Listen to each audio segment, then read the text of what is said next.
তো বন্ধুরা, এই যে পাঁচিল দিয়ে ঘেরা দেখতে পাচ্ছ, তারকাটার বেড়া। এখানে পাঁচিল দিয়ে ঘেরার ওপারে ফিশারি আছে, মানে মাছ চাষ করে, চিংড়ি মাছ চাষ করে, গলদা চিংড়ি মাছ চাষ করে এখানটায়। তো স্টেডিয়াম মাঠে এর আগে যে ভিডিওটা দেখেছিলাম, যে ভিডিওটায় একটা অল্পবয়সী সেই পল্লব দাদা তোমার প্রতিদিন ছুটতে যায় এবং ব্যায়াম করে, সেই দাদারা এই ফিশারিতে কাজ করে। তার বাড়ি হচ্ছে গিয়ে কলকাতার সোদপুরে। সে এখানে কাজ করে। আর আজ থেকে 10-12 বছর আগে আমাকেও এখানে কাজ করতে বলছিল। তখন আমাদের ব্যবসা ছিল, তাই জন্য এখানে আর কাজ করিনি। আর এই রাস্তাতে চলে যাব সেই স্টেডিয়াম মাঠে। আর তোমাদেরকে সামনে গিয়ে সেই গেট দেখাচ্ছি। ওখানে 1 নম্বর, 2 নম্বর, 3 নম্বর, 3টে গেট আছে। চলো তোমাদেরকে দেখিয়ে যাব।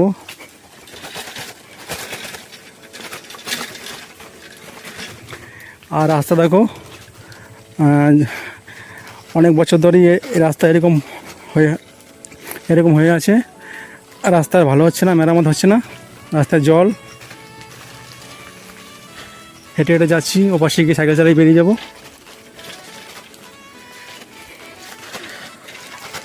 আমার স্কুটি ছিল, টিকটক যখন করতাম তখন স্কুটি কিনেছিলাম। তারপর তো পুরো টানা 1 বছর গাড়িটা নতুন কিনে আর চালাতে পারলাম না লকডাউনের জন্য। তারপর আমার শরীর খারাপ হয়েছিল, ডাউন নার্সিংয়ে ভর্তি ছিলাম 15 দিন। আমার পক্স হয়েছিল। তখন আমাকে না জানিয়ে আমার বাবা গাড়িটা বিক্রি করে দেয়।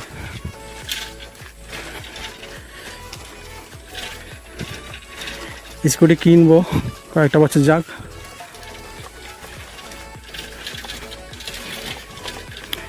রাস্তা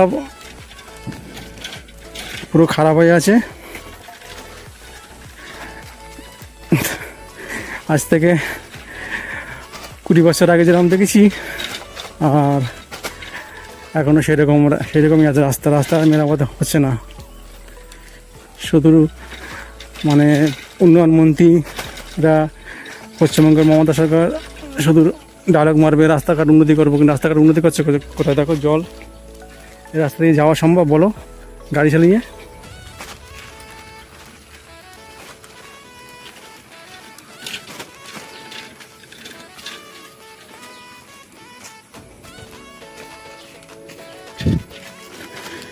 ভোট আসবে, ভোটের সময় বড় বড় ডায়লগ মারবে, রাস্তাঘাট উন্নতি করবো, অ্যাং করেঙ্গা ত্যাং করেঙ্গা, কিছু করছে না। আজকের 1 বছর হয়ে গেল আমাদের পাড়াতে টাইম কল বসালো, এখনও জল আসেনি। দেখো রাস্তাঘাটের অবস্থা দেখো।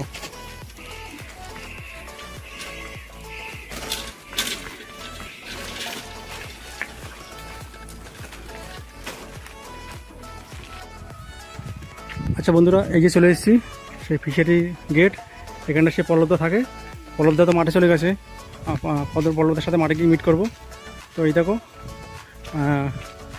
গেটে তালা মারা। আর পল্লবদা তো নেই, তাই পল্লবদা থাকলে ভিতরে ঢোকা যেত। এই দেখো। আর ভিতরে খুব দারুণ লোকেশন। ওখানে ভিডিও করলে হেভি হবে। একদিন আসবো, পল্লবদা যখন থাকবে তখন আসবো, তখন ভিডিও করবো ভিতরে গিয়ে। আর এখানে তোমার পারমিশন ছাড়া ঢুকতে দেয় না, অপরিচিত লোক ছাড়া ঢুকতে দেয় না। এখানে আই কার্ড, আধার কার্ড লাগে, দেখালে তারা ঢুকতে দেয়।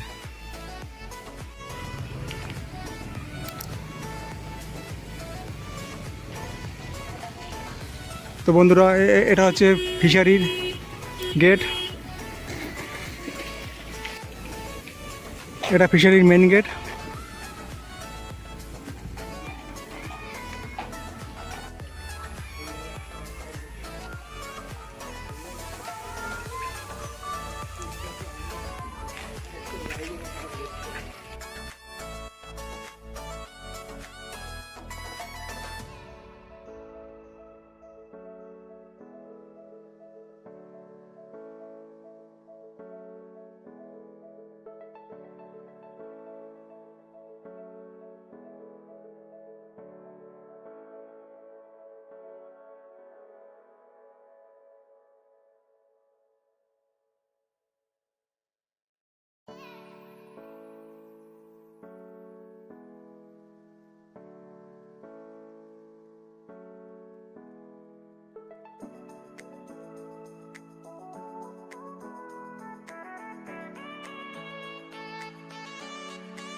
অনেক মেয়ে এবং অনেক নারী মানে মহিলারা নির্যাতন হয়েছে, ধর্ষণ হয়েছে এই অনুষ্ঠানের প্রোগ্রামে 1996 সালে।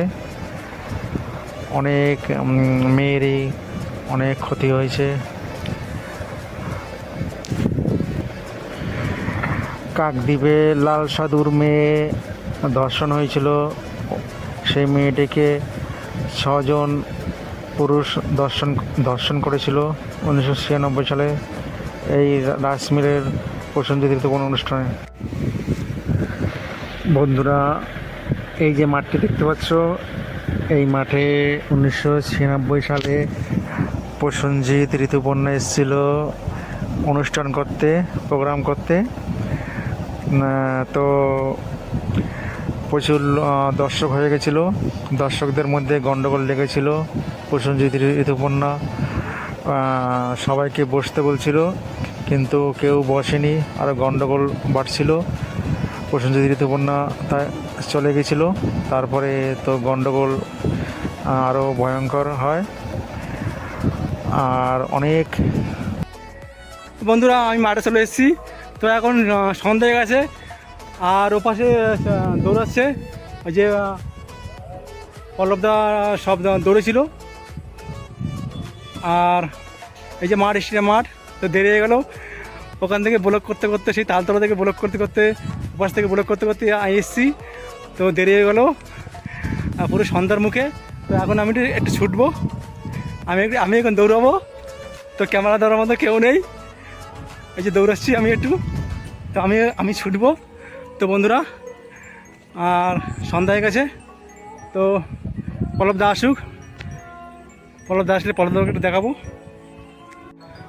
তো বন্ধুরা, সন্ধ্যার আকাশের ভিউটা দেখো, কত সুন্দর ভিউ সন্ধ্যার আকাশের। তো আমি আধা ঘন্টা ছুটবো, একটু ব্যায়াম করবো আধা ঘন্টা, তারপরে বাড়ি চলে যাবো।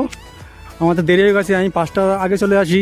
তো আজকের ওই ভিডিও করতে গিয়ে দেরি হয়ে গেলো, কটা শর্ট ভিডিও করলাম আর ওই আস্তে আস্তে ব্লগ করলাম, তো দেরি হয়ে গেলো।